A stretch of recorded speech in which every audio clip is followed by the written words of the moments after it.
أشهد أن لا إله إلا الله وحده لا شريك له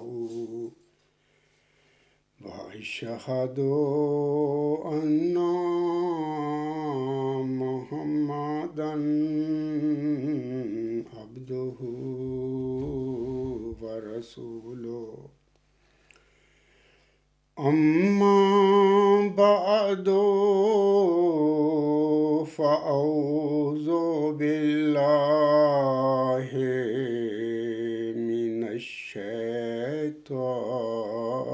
الرجيم بسم الله الرحمن الرحيم الحمد لله رب العالمين الرحمن الرحيم مالك يوم الدين إياك نعبد وإياك نستعين اهدنا الصراط المستقيم صراط الذين أنعمت عليهم صراط الذين أنعمت عليهم غير المغضوب عليهم ولا الضالين يا أيها الذين آمنوا إذا نودي للصلاة من يوم الجمعة فاسعوا إلى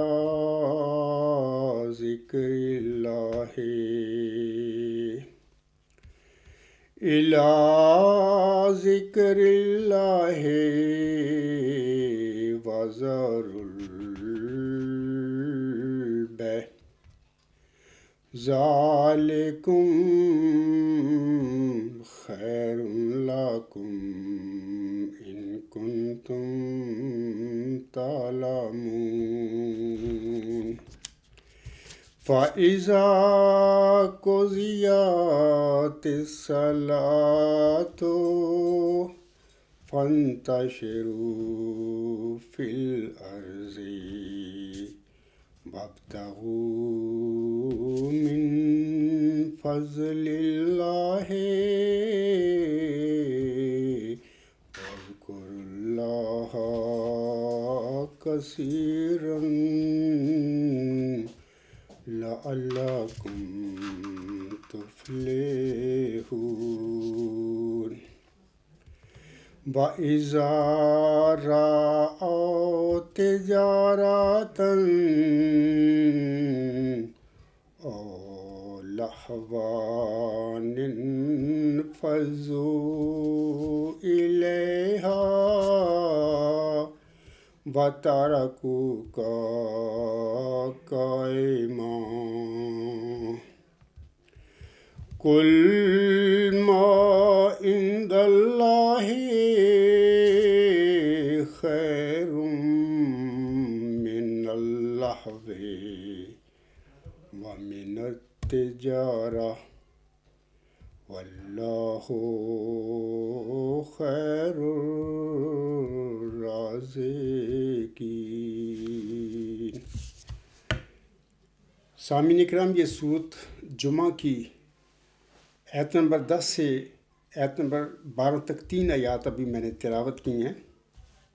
ان آیات میں اللہ تعالیٰ فرماتا ہے، اے وہ لوگو جو ایمان لائے ہو، جب جمعہ کے دن کے ایک حصہ میں نماز کے لیے بلایا جائے تو اللہ کے ذکر کے لیے جلدی جلدی جایا کرو اور تجارت چھوڑ دیا کرو، یہ تمہارے لیے بہتر ہے اگر تم علم رکھتے ہو۔ پس جب نماز ختم ہو جائے تو زمین میں منتشر ہو جایا کرو اور اللہ کے فضل میں سے کچھ تلاش کرو اور اللہ کو بکثرت یاد کرو تاکہ تم کامیاب ہو جاؤ۔ اور جب وہ کوئی تجارت یا کھیل تماشے کی بات دیکھتے ہیں تو اس کی طرف دوڑ پڑتے ہیں، اور تجھے یعنی پیارے نبی حضرت محمد مصطفیٰ احمد مجتبیٰ صلی اللہ علیہ وسلم کے حوالے سے اللہ تعالیٰ بات فرما رہا ہے، اور تجھے اکیلا چھوڑ دیتے ہیں۔ تو کہہ دے کہ جو اللہ کے پاس ہے وہ کھیل تماشے بلکہ تجارت سے بھی بہت بہتر ہے، اور اللہ رزق عطا کرنے والوں میں سب سے بہتر ہے۔ تو یہ جو ابھی میں نے تلاوت کی ہیں آیات 3، ان کا ترجمہ تھا۔ تو ان آیات میں اللہ تعالیٰ نے فرمایا ہے ان لوگوں کو جو اس زمانے میں جن میں پیارے نبی محمد مصطفیٰ احمد مجتبیٰ صلی اللہ علیہ وسلم مبعوث ہوئے تھے، ان میں سے بعض صحابی تھے اور بعض دوسرے لوگ بھی تھے۔ ان سب کو مخاطب کر کے اللہ تعالیٰ فرماتا ہے کہ جب تم کوئی کھیل تماشے کی بات دیکھتے ہو یا کوئی تجارت کی دیکھتی ہو، لین دین کی بات دیکھتی ہو، تو تم پیارے نبی صلی اللہ علیہ وسلم کو چھوڑ کر اکیلا چھوڑ کر تم ادھر چلے جاتے ہو، یہ درست نہیں ہے۔ تو بہرحال اللہ تعالیٰ نے ان آیات میں حکم دیا ہے کہ جمعہ کی جو نماز ہے وہ بہت ضروری ہے۔ پہلے تجارتیں کھیل تماشے کی باتوں کو چھوڑ کر پہلے جمعہ کی نماز کے لیے جب تمہیں بلایا جائے تو تم جلدی جلدی آیا کرو، اور نماز جمعہ ادا کرنے کے بعد پھر تم اپنے جو امور ہیں دنیاوی، جن میں تجارت بھی آتی ہے اور دنیاوی جو معاملات ہیں ان کے ادا کرنے کے لیے پھر چلا جایا کرو۔ تو بہرحال ان آیات میں اللہ تعالیٰ نے جمعہ کی نماز کی تلقین کی ہے مومنوں کو کہ جمعہ کی نماز بہت ضروری ہے، اور اس کے لیے جب تمہیں بلایا جائے تو تم جلدی جلدی نماز ادا کرنے کے لیے مسجد میں پہنچ جایا کرو۔ سامعین کرام، یہ جو آیات ہیں ان کے حوالے سے حکم عدل حضرت مرزا غلام احمد علیہ السلام نے کچھ باتیں، کچھ ارشادات فرمائے ہوئے ہیں۔ میں چاہتا ہوں کہ اب میں ان ارشادات کو یہاں پر سامعین کو پڑھ کر سنا دوں۔ حضور علیہ السلام عورتوں پر جمعہ کی فرضیت کے متعلق فرماتی ہیں۔ یہ البدر جو اخبار تھا آپ علیہ السلام نے جاری کیا قادیان میں، اخبار البدر جلد 2 نمبر 34 برقہ 11 ستمبر 1903 صفحہ 266 پر حضور صاحب کے یہ الفاظ ہیں۔ حضور صاحب فرماتے ہیں اس میں تعامل کو دیکھ لیا جاوے، اور جو امر سنت اور حدیث سے ثابت ہے اس سے زیادہ ہم اس کی تفسیر کیا کر سکتے ہیں۔ ہاں، حضرت صلی اللہ علیہ وآلہ وسلم نے عورتوں کو جب مستثنا قرار دیا ہے یا جب مستثنا کر دیا ہے تو پھر یہ حکم صرف مردوں کے لیے ہی رہا۔ اسی طرح ایک اور ارشاد ہے حضور صاحب کا مکتوبات احمدیہ جلد 5 جز 5 صفحہ 54 مکتوب نمبر 11 بنام حضرت منشی حبیب الرحمن صاحب۔ حضور صاحب فرماتے ہیں دیہات میں جمعہ کی نماز ادا کرنے کے حوالے سے آپ علیہ السلام پر پہلے سوال ہوا تھا، اس کے جواب میں حضور صاحب فرماتے ہیں شہر میں اپنے گاؤں سے آنا بجز حرج کے متصور نہیں، چونکہ گاؤں میں مسجد ہے، اگر شہر کے نزدیک بھی ہے تب بھی ایک محلہ کا حکم رکھتا ہے۔ کسی حدیث میں اس ممانعت کا نام و نشان نہیں۔ بلا شبہ جمعہ جائز ہے، خدا تعالیٰ کے دین میں حرج نہیں۔ اسی طرح ایک اور ارشاد ہے حضور صاحب کا، یہ اخبار الحکم جلد 9 نمبر 40 برقہ 17 نومبر 1905 صفحہ 9 پر حضور صاحب کے یہ الفاظ ہیں۔ آپ علیہ السلام فرماتے ہیں اللہ تعالیٰ کو کثرت سے یاد کرو تاکہ تم فلاح پا جاؤ، جیسے کہ اللہ تعالیٰ فرماتا ہے نا کہ وَاذْكُرُوا اللَّهَ كَثِيرًا لَعَلَّكُمْ تُفْلِحُونَ، اور اللہ کو بکثرت یاد کرو تاکہ تم کامیاب ہو جاؤ۔ حضور صاحب بھی فرماتے ہیں اللہ تعالیٰ کو کثرت سے یاد کرو تاکہ تم فلاح پا جاؤ۔ جس طرح پر ذہنی تعلق ہوتا ہے اور کثرت تکرار ایک بات کو حافظہ میں محفوظ کر دیتی ہے، اسی طرح ایک روحانی تعلق بھی ہے، اس میں بھی تکرار کی حاجت ہے۔ بنا تکرار وہ روحانی پیوند اور رشتہ قائم نہیں رہتا۔ اور پھر سچ تو یہ ہے کہ اصل بات نیت پر موقوف ہے۔ جو شخص محض حفظ کرنے کی نیت سے پڑھتا ہے وہ تو وہیں تک رہتا ہے۔ حضرت امام جعفر رضی اللہ تعالیٰ عنہ کہتے ہیں کہ میں ایک آیت اتنی مرتبہ پڑھتا ہوں کہ وہ آخر وہی ہو جاتی ہے۔ صوفی بھی اسی طرف گئے ہیں، اور وَاذْكُرُوا اللَّهَ كَثِيرًا کے یہ معنی ہیں کہ اس قدر ذکر کرو کہ گویا اللہ تعالیٰ کا نام کنٹھ ہو جاوے۔ انبیاء علیہم السلام کے طرز کلام میں یہ بات عام ہوتی ہے کہ وہ ایک امر کو بار بار اور مختلف طریقوں سے بیان کرتے ہیں۔ ان کی اصل غرض یہی ہوتی ہے کہ تا مخلوق کو نفع پہنچے۔ سامعین اکرام، یہ جو ابھی میں نے آیات تلاوت کی ہیں سورۃ جمعہ کی، ان آیات میں اللہ تعالیٰ پہلی بات یا پہلا حکم تو یہ دیتا ہے مومنوں کو کہ اے مومنوں کہ جب نماز جمعہ کے لیے تمہیں بلایا جائے تو نماز کے لیے جلدی جلدی جایا کرو، سستی نہ کیا کرو، اور ہر قسم کے امور مثلا تجارت یا کوئی لین دین وغیرہ جو بھی کر رہے ہو تم اس کو چھوڑ دیا کرو۔ جمعہ مقدم ہے، جب تمہیں جمعہ کے لیے بلایا جائے تو فوری طور پر اپنے تمام دنیاوی امور کو چھوڑ کر جمعہ پڑھنے کے لیے مسجد میں حاضر ہو جایا کرو۔ دوسرا حکم یہ ہے کہ جب نماز جمعہ ختم ہو جائے، یعنی نماز جمعہ پڑھ لی جائے، تو اللہ تعالیٰ کے فضل کی تلاش میں نکل جایا کرو اور اللہ تعالیٰ کا بکثرت ذکر کیا کرو، جیسا کہ اللہ تعالیٰ فرماتا ہے وَاذْكُرُوا اللَّهَ كَثِيرًا لَعَلَّكُمْ تُفْلِحُونَ، اور اللہ کو بکثرت یاد کرو تاکہ تم کامیاب ہو جاؤ، کیونکہ ہماری انسانوں کی کامیابیاں بھی اللہ کے ذکر کے ساتھ ہیں۔ ہمیں چاہیے کہ جب ہم دنیاوی امور میں مشغول ہوتے ہیں اس وقت ایسا ایسا دل میں اللہ کا ذکر بھی کرتے رہا کریں۔ یہی اللہ تعالیٰ کی بھی حکم ہے کہ بکثرت اللہ کا ذکر کیا کرو، اور جب ہم بکثرت اللہ کا ذکر بھی کر رہے ہوں گے اور اپنے دنیاوی امور بھی سر انجام دے رہے ہوں گے تو وہ نہ صرف دنیاوی امور کامل طور پر انجام پا جائیں گے، ہمیں ان میں برکتیں بھی ملیں گی، کیونکہ ہم ان امور کو سر انجام دیتے وقت کثرت سے اللہ کا ذکر کرتے ہیں۔ تو یہی اللہ تعالیٰ کی منشا ہے کہ جب بھی تم اپنے دنیاوی کام بھی کرو تب بھی میرا ذکر کرتے رہا کرو کثرت کے ساتھ۔ اور آخری آیت میں اللہ تعالیٰ فرماتا ہے کہ اے میرے پیارے نبی، یہ جو مومنین ہیں، یعنی اس وقت جو صحابہ تھے اور باقی جو مومنین تھے سارے آنسم پر ایمان لانے والے، ان کے حوالے سے اللہ تعالیٰ یہاں پر آخری آیت میں فرماتا ہے کہ اے پیارے نبی صلی اللہ علیہ وسلم، جب یہ لوگ تجارت یا کوئی کھیل کی تماشے کی بات دیکھتے ہیں تو وہ تجھے اکیلا چھوڑ کر اس طرف دوڑ پڑتے ہیں، یعنی کھیل کی تماشے کی بات کی طرف یا تجارت کی طرف دوڑ پڑتے ہیں۔ تو یہ درست بات نہیں ہے۔ اللہ تعالیٰ کا ان آیات میں بتانا کا مقصد یہ ہے کہ اے میرے بندو، اے مومنو، ایسا نہ کیا کرو۔ جیسی بھی تمہاری تجارتیں ہوں، جیسی بھی تمہارے دیگر دنیاوی امور ہوں، لیکن نبی جو میرا ہے اس کو اکیلے نہ چھوڑا کرو۔ تو اللہ تعالیٰ نے یہاں پر بتایا ہے کہ ایسا ہوتا ہے کہ وہ اے پیارے نبی، وہ تجھے اکیلا چھوڑ کر بھاگ پڑتے ہیں اپنے دنیاوی امور کی طرف، یعنی تجارتوں کی طرف یا کھیل تماشوں کی باتوں کی طرف۔ تو مومنوں کو چاہیے کہ ایسا نہ کریں۔ ان آیات میں یہی حکم ہے۔ اللہ تعالیٰ نصیحت فرماتا ہے کہ جو اللہ کے پاس ہے وہ تمہاری تجارتوں اور کھیل تماشوں کی باتوں سے بھی بہت بہتر ہے۔ یہ بھی اللہ نے بتا دیا۔ اللہ کے پاس جو ہے یعنی ظاہر ہے کہ نبی جو ہوتا ہے، کسی زمانے کا نبی بھی، وہ اللہ تعالیٰ کا ایک نمائندہ ہوتا ہے، اور جتنے بھی ہماری سعادتیں یا جو برکتیں ہیں اللہ کے پاس، وہ نبی کے ذریعے ہمیں مومنوں کو ملتی ہیں۔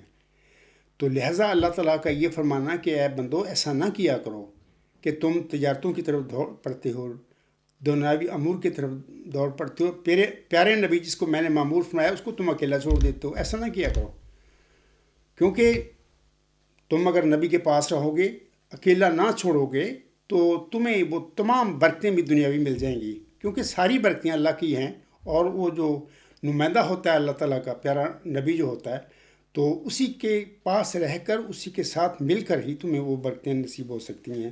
اور تمہارے جو کاروبار ہیں ان میں بھی جو ترقیات تمہیں ملیں گی وہ بھی تبھی ملیں گی کہ جب تم اللہ تعالیٰ اس کے رسول کو مقدم رکھو گے اپنے ہر معاملہ میں.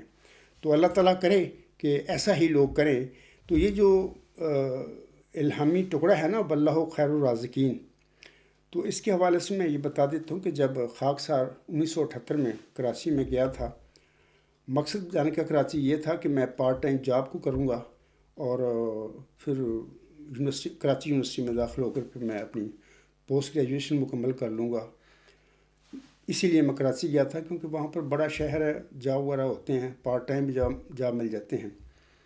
لیکن وہاں پر ہوا یہ ہے کہ کراچی یونیورسٹی میں جب میں نے اپلیکیشن دی ایڈمیشن کے لیے، تو کراچی یونیورسٹی کی طرف سے مجھے کہا گیا کہ آپ پنجاب سے ہیں، کیونکہ میرا ڈومیسائل وغیرہ سارا پنجاب کا ہے، تو آپ کو باہر پنجاب یونیورسٹی میں جانا چاہیے.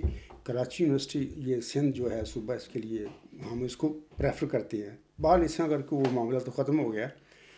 تو انہی دنوں میں جاب میں ڈھونڈتا پھر رہا تھا کراچی میں، تو اسی دوران مجھ پر یہ اللہ تعالیٰ کا جو واللہ خیر الرازقین یہ الہام مجھ پر ہوا تھا ان دنوں میں. معنی اس الہام کے یہ ہیں کہ اللہ بہترین رازق ہے. اس الہام کے بعد میرے دنیاوی رزق کے حوالے سے جتنے بھی معاملات تھے، ایسا ایسا دن بدن وہ سارے حل ہونے شروع ہو گئے، اور میں نے بڑے آرام سے کراچی میں وقت گزارا پھر جتنا عرصہ میں رہا. اور اس کے بعد فوری طور پر میں پنجاب یونیورسٹی میں مجھے ایڈمیشن مل گیا تھا. میں پنجاب یونیورسٹی آ کے پھر میں نے اپنی پوسٹ گریجویشن مکمل کی. تو میں سمجھتا ہوں کہ یہ ساری اس جو الہام ہے واللہ خیر الرازقین جو اس عزیز پر ہوا تھا، تو اس کی برکتیں تھیں. تو اس کے بعد بھی پھر جب میری تعلیم مکمل ہو گئی، تو 10 دسمبر 1983 کے بعد، جیسا کہ میں نے اپنی کتاب غلام مسیح الزماں میں بتایا ہوا ہے کہ وہ معاملہ ایک اللہ تعالیٰ نے ایک روحانی واقعہ میرے ساتھ ہو گیا. اللہ تعالیٰ نے وہ روحانی واقعے کا خلاصہ یہ کہ اللہ تعالیٰ نے مجھے بطور مجدد صدی 15 معمور فرما دیا. دارالحمل میں بھی تھا میں. تو یہ لمبی تفصیل اپنا میری کتاب جو ہے غلام مسیح الزماں، اس میں مقدمہ میں نے سب یہ باتیں لکھی ہوئی ہیں. تو سامعین کرام، یہ تو چند باتیں تھیں یہ جو سورۃ جمعہ کی آیات ابھی میں نے پڑھی ہیں، یا نماز جمعہ کے حوالے سے. بہرحال آخر پہ میں چند پیارے نبیت محمد مصطفیٰ احمد مصطفیٰ صلی اللہ علیہ وسلم کی احادیث چاہتا ہوں پڑھ کر آپ لوگوں کو سنا دوں، جو کہ جمعہ کے حوالے سے آنسر میں بیان فرمائی ہوئی ہے. پہلی جو حدیث ہے یہ مشکات شریف کتاب ہے، جلد 1، یہ 1297 نمبر حدیث کا ہے. تو میں اردو پڑھتا ہوں اس کا ترجمہ. ابن عباس رضی اللہ تعالیٰ عنہ سے روایت ہے، بے شک نبی صلی اللہ علیہ وآلہ وسلم نے فرمایا، جو شخص بغیر کسی ضرورت کے جمعہ چھوڑ دیتا ہے منافق لکھا جاتا ہے.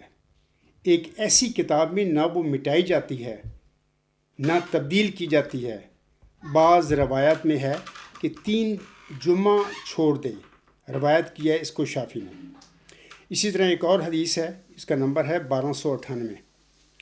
تو اس میں آنسم فرماتی ہیں، یہ جابر سے روایت ہے، بے شک نبی صلی اللہ علیہ وسلم نے فرمایا، جو شخص اللہ اور دن آخرت کے ساتھ ایمان رکھتا ہے، جمعہ کے دن اس پر جمعہ پڑھنا فرض ہے، مگر مریض یا مسافر یا عورت یا بچہ یا غلام. جو شخص کھیلنے یا تجارت میں بے پرواہ ہو، اللہ اس سے بے پرواہ ہو جاتا ہے، اور اللہ تعالیٰ بے پرواہ تعریف کیا گیا ہے. روایت کیا ہے اس کو دار قطنی نے. یعنی آنسم نے جمعے پڑھنے کو فرض قرار دیا ہے اس حدیث میں، لیکن یہ کہا ہے کہ مریض اور مسافر، عورت یا بچہ یا غلام، یہ آنسم نے ان کو مستثنا قرار دے دی ہے. بھی یہ ٹھیک ہے، مریض جو ہے وہ بھی بیمار ہے، وہ بھی نہ پڑھے تو ٹھیک ہے، کوئی بات نہیں ہے، مسافر ہے جو ہے وہ بھی اگر نہیں پڑھ سکتا جمعہ تو ٹھیک ہے. اسی طرح عورت یا بچہ یا غلام بھی، ان کو بھی یہ جو پانچوں ہیں نا، مریض، مسافر، عورت، بچہ یا غلام، ان کو ہم نے مستثنا بھی قرار دے دیا ہے. بھی اگر یہ نہیں پڑھ سکتے تو کوئی ایسی بات نہیں ہے، لیکن جمعہ پڑھنے کو ہم نے اس حدیث میں فرض قرار دیا ہے. علاوہ اس کی ایک اور حدیث ہے، اس کا نمبر ہے 1306. مشکات شریف جلد 1 ہے نا، 1306 نمبر ہے اس حدیث کا. تو یہ اوس رضی اللہ تعالیٰ ہو بن اوس سے روایت ہے. کہا رسول اللہ صلی اللہ علیہ وسلم نے فرمایا، جو کہ نہلاوے جمعہ کے دن اور نہاوے اور سویر جائے اور اول بھی خطبہ پائے اور پیادہ جائے، سوار نہ ہو، امام کے نزدیک ہو اور لغو کام نہ کرے، اس کو ہر قدم کے بدلہ میں 1 سال کے روزوں کے رکھنے اور قیام کرنے کا ثواب ہوگا. یہ جو ترجمہ ہے نا، جیسے ترجمہ کیا گیا ہے اس میں کتاب میں، وہ اسی طرح میں پڑھ کر لوگوں کو سنا رہا ہوں. لیکن یہ محاورہ ترجمہ نہیں ہے میرے خیال، لفظوں کے مطابق جس نے بھی کیے ہوئے ہیں میں نے اسی طرح پڑھ کر سنا دیے ہیں. روایت کیا ہے اس کو ترمذی، ابو داؤد، جو 2 حدیث کی کتابیں ہیں ان میں اس حدیث کو روایت کیا گیا ہے. اس کے علاوہ میں چاہتا ہوں کہ حدیقت الصالحین سے بھی چند احادیث پڑھ کر آپ لوگوں کو سنا دوں. یہ جو حدیث ہیں 302 تا 305 صفحات جو ہیں حدیقت الصالحین، موجودہ جو ایڈیشن ہے ان کا، ان پر یہ لکھی ہوئی ہیں. تو پہلی حدیث جو میں پڑھوں گا اس کا نمبر ہے 250. مسلم کتاب الصلاۃ. حضرت ابو ہریرہ رضی اللہ تعالیٰ عنہ بیان کرتے ہیں کہ حضرت صلی اللہ علیہ وسلم نے فرمایا، دنوں میں سے بہترین دن جس میں سورج چڑھتا ہے وہ جمعہ کا دن ہے.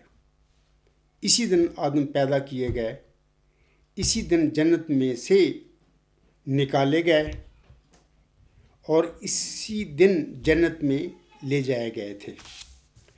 یہ دوسری حدیث 251 نمبر ہے اس کا، ابو داؤد کتاب الصلاۃ سے ہے. حضرت اوس بن اوس رضی اللہ تعالیٰ عنہ بیان کرتے ہیں کہ حضرت صلی اللہ علیہ وآلہ وسلم نے فرمایا، دنوں میں سے بہترین دن جمعہ کا دن ہے. اس دن مجھ پر بہت زیادہ درود بھیجا کرو، کیونکہ اس دن تمہارا یہ درود میرے سامنے پیش کیا جاتا ہے. تو سامعین کو چاہیے کہ یہ کا یہ فرمودہ ہے کثرت سے، ویسے تو ہمیشہ پر درود بھیجنا چاہیے اور بھیجتے رہنا چاہیے، کیونکہ درود کی بہت برکتیں ہیں. جب ہم پر درود بھیجتے ہیں، اس کے بدلے میں نہ صرف کے مقام و مرتبہ بلند ہوتے ہیں، بلکہ جو درود بھیجنے والا ہوتا ہے اس کی نیکیوں میں بھی، اس کے مقام و مرتبہ میں بھی اضافہ ہونا شروع ہو جاتا ہے. تو لہٰذا یہ بہت فائدہ ہے درود بھیجنے کا. سامعین کو چاہیے کہ پر درود بھیجنے میں سستی نہ کیا کریں، بلکہ جب بھی موقع ملے، چلتے پھرتے اٹھتے بیٹھتے، ہمیشہ یہ نبی پاک صلی اللہ علیہ وسلم پر درود بھیجتے رہا کریں. تو الحمدللہ میں بھی کوشش کیا کرتا ہوں کہ وقت میں کوشش کیا کرتا ہوں کہ میں پیارے نبی صلی اللہ علیہ وسلم پر درود بھیجتا رہوں. یہ تیسری حدیث جو ہے اس کا نمبر ہے 254. المعجم الصغیر الطبرانی.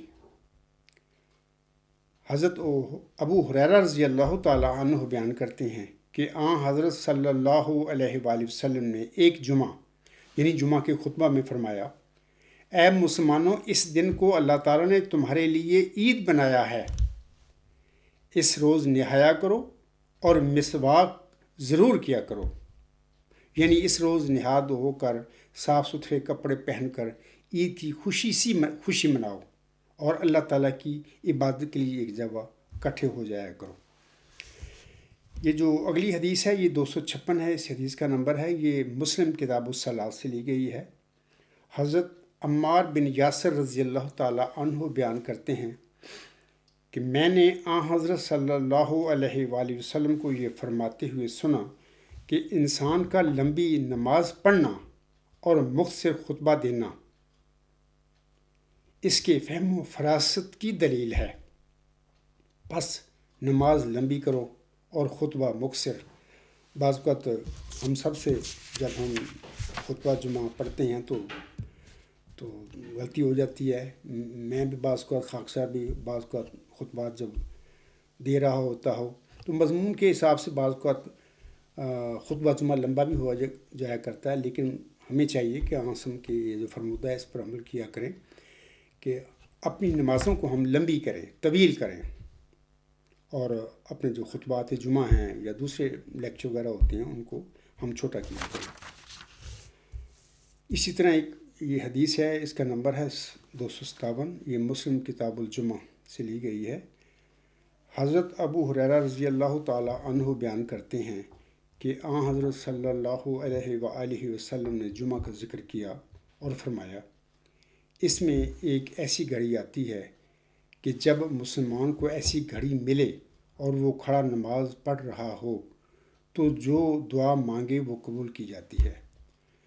آپ صلی اللہ علیہ وآلہ وسلم نے ہاتھ کے اشارے سے بتایا کہ یہ گھڑی بہت ہی مختصر ہوتی ہے۔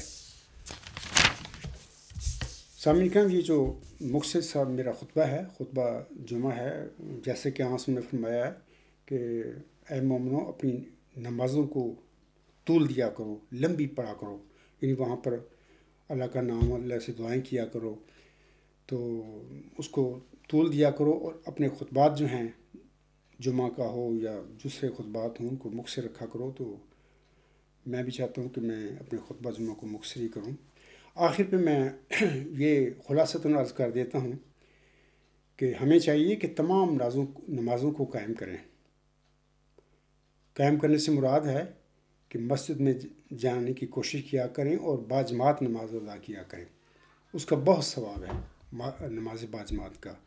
لیکن اگر کوئی مجبوری ہو، کوئی ایسا مسئلہ ہو کہ بندہ باجماعت نماز مسجد میں جا کر نہ پڑھ سکتا ہو، تو یہ ایک مجبوری ہے اس کی، تو پھر جہاں پر بھی گھر میں ہو، جہاں پر بھی ہو، پھر پڑھ لیا کرے نماز، لیکن کوشش کیا کریں کہ آپ نماز باجماعت قائم کریں نمازوں کو نا مسجد میں جا کر۔ دوسری بات یہ ہے کہ نماز جمعہ ایسی نماز ہے، یاد رکھیں کہ جس قرآن کریم میں اللہ تعالیٰ نے اس کا حکم دیا ہے اور ذکر کیا ہے، بلکہ ایک سورت کا نام ہی جمعہ ہے، سورۃ جمعہ۔ تو اس کے لیے میں سمجھتا ہوں کہ بڑی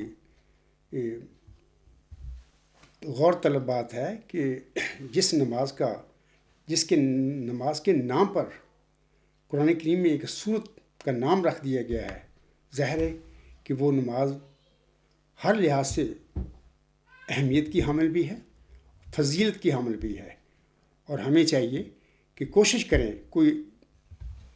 کریں کہ نماز جمعہ جو ہے اس کو ہم نہ چھوڑیں۔ کوئی اگر مجبوری ہو جائے، کوئی بیمار ہو جائے یا کوئی کسی سفر پہ نکلا ہوا ہو، یہ تو الگ بات ہے، کوشش کریں کہ نماز جمعہ کو باقاعدگی سے پڑھا کریں۔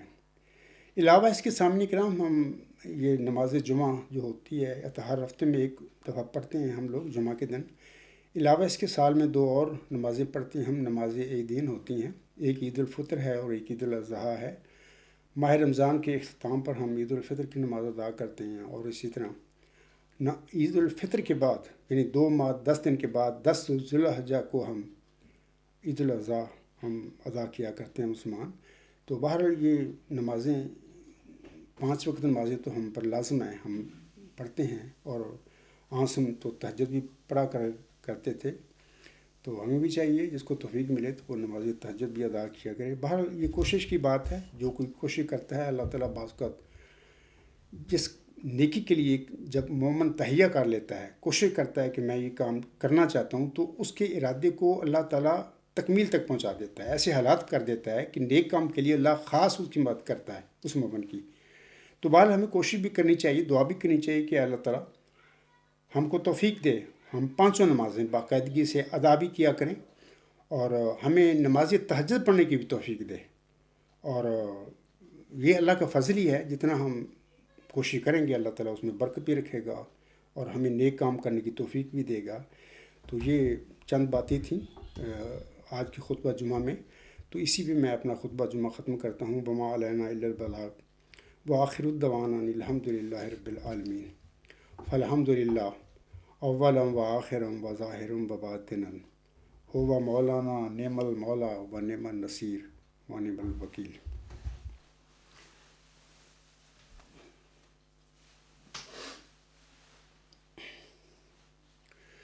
الحمد للہ نحمدہ ونستعینہ ونستغفرہ ونؤمن بہ ونتوکل علیہ ونعوذ باللہ من شرور انفسنا ومن سیئات اعمالنا من يهده الله فلا مضل له ومن يضلله فلا هادي له ونشهد أن لا إله إلا الله ونشهد أن محمدا عبده ورسوله عباد الله رحمكم الله إن الله يأمر بالعدل والإحسان وإيتاء ذي القربى وينهى عن الفحشاء والمنكر والبغي يعظكم لعلكم تذكرون اذكروا الله يذكركم وادعوه يستجب لكم ولذكر الله أكبر